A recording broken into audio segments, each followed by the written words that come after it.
Hi. Hi. Well, hello. Look at inspiration. It was delightful. I need that to wake me up every day. We can do that. Hi.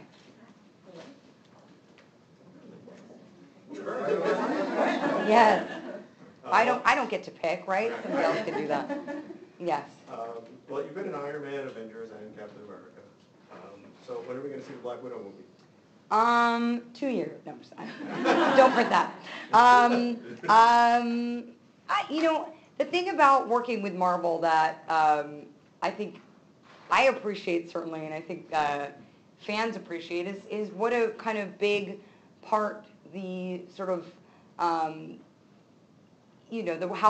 loud the audience voice is, kind of resounds in their ears. I mean, it is. I think because Marvel, and particularly Kevin Feige, is such a fan of the source material himself and understands that the fans are kind of what drive this train. If people want to see that film, I'm sure that we can get something together. If Ant-Man's getting one, you should get one. Right? I mean, that, yeah, I agree. But, it's a great, this character, I love playing her. She's got such great source material. I think it would be wonderful to have the challenge of doing a female superhero movie where the protagonist didn't kind of rest on her feminine wiles and, use every opportunity to strike a sexy pose in order to get the job done. She uses her brain, wit, and feminine wiles to get the job done. She's a very playful character, and also a character that has a really compelling story because she has a kind of a gray moral code. She's not black and white, and I think it could be really a fun opportunity to have. So we'll see. If you request it, they will come. However that works. Thanks for joining us today. Sure. So in the Avengers, Black Widow told Loki, love is for children. Really wasn't about the love, But in this film, she's like Cupid, She's trying to hook him up with every, girl at Joe's neighbor, everybody. Why do you think she's made such a transition to why she's so interested in finding cat girlfriends? That's interesting. I think, well, first of all, when the character's talking to Loki, she's kind of putting up this front, obviously. She's not, as we come to realize, is not being completely honest with him. It's part of her widow face that she wears. And in this film, we really get to see a lot more of Natasha. I like to think that Natasha has a romantic side. She's been really damaged. I think that she very early on in the past probably learned to not care too much about people because they could be easily taken away from her and used against her. And she probably didn't want to hurt the people that she loved the most, and so she never named them or never invested too much in them, knowing that they would probably put them in danger. But I think that she hopes that for someone like Cap, particularly Steve, because, I think she sees someone who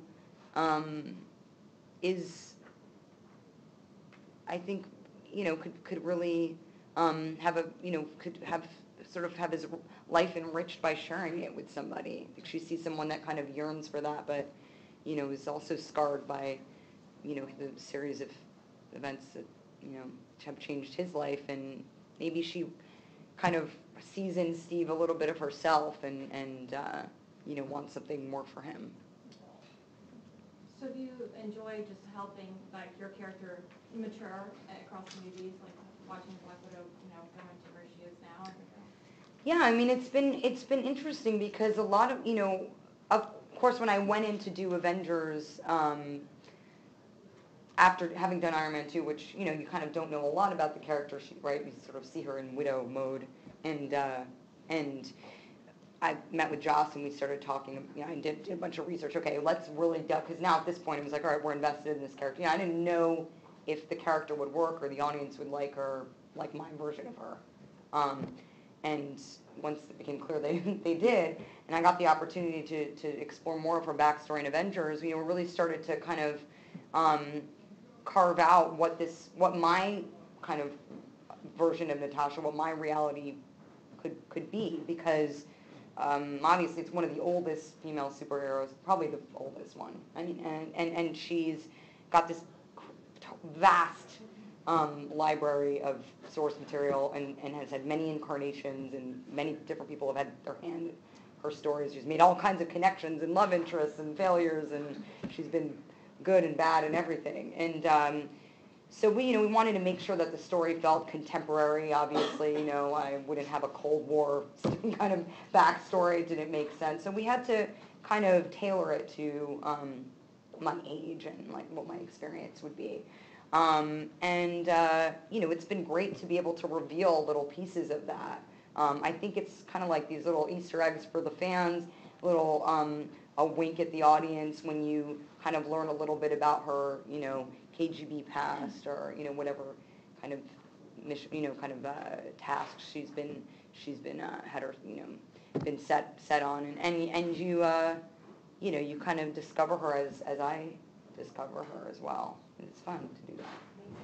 Can you tell us a little bit about the stunts that you did and which ones you did versus Heidi? Well, first of all, my stunt my stunt girlfriend is this wonderful stunt woman by the name of Heidi Moneymaker. That's her real name. And yeah, she's awesome. That's awesome. She's awesome. And she this is our third. She's played the widow every time, along with me. So we've really worked together from the beginning to develop this fighting style that you see.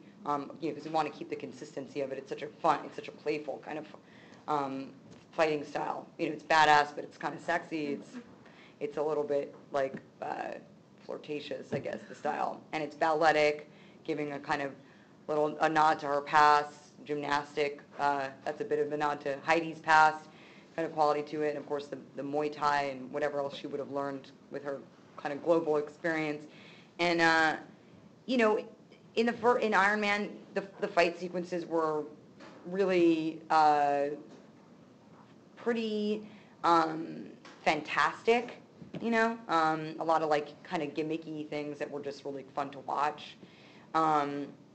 In Avengers, of course, weaponry, there was a lot more kind of big gunplay and stuff like that, and wielding all kinds of crazy alien guns, and that was a mess. Wushu or whatever, it was just, can't tell you how painful that is. But this time around, a lot of the fighting was pretty gritty. A lot of it's kind of handheld weapons, like full-on kind of fighting, mono-y, not mono, but whatever the other part of that would be. And it actually made it a lot easier for me because, of course, all the crazy acrobatic stuff that you see, I start and finish, and then Heidi does ridiculous things with her body that I could never do, even if it was my job. She's amazing and deserves most of the credit. She's a very brave and very inspiring person. But I just basically wound myself trying to emulate whatever she does, and hopefully they can use as much of my face as possible. And I like to do it too. I want to be as involved as I can, and the stunt guys they let me do it because they're nuts. So we have a big insurance policy on the phone. So one more question you asked. Oh, just one? I have a question. Sure. Can you tell us a little bit about the Black Widow costume and if you feel like you're transformed when you put it on? The Widow costume is, I have to say, it's probably the most comfortable of the superhero suits because, it doesn't require a built-in air conditioning unit like Hemsworth does. I don't have Under Armour or any of that kind of, I don't have a huge leather cape, headdress, whatever other stuff. It's pretty straightforward. It's kind of like a wetsuit, actually, sort of just one piece. I'm always amazed when it goes on and it zips up. I'm like, wow, it's still on.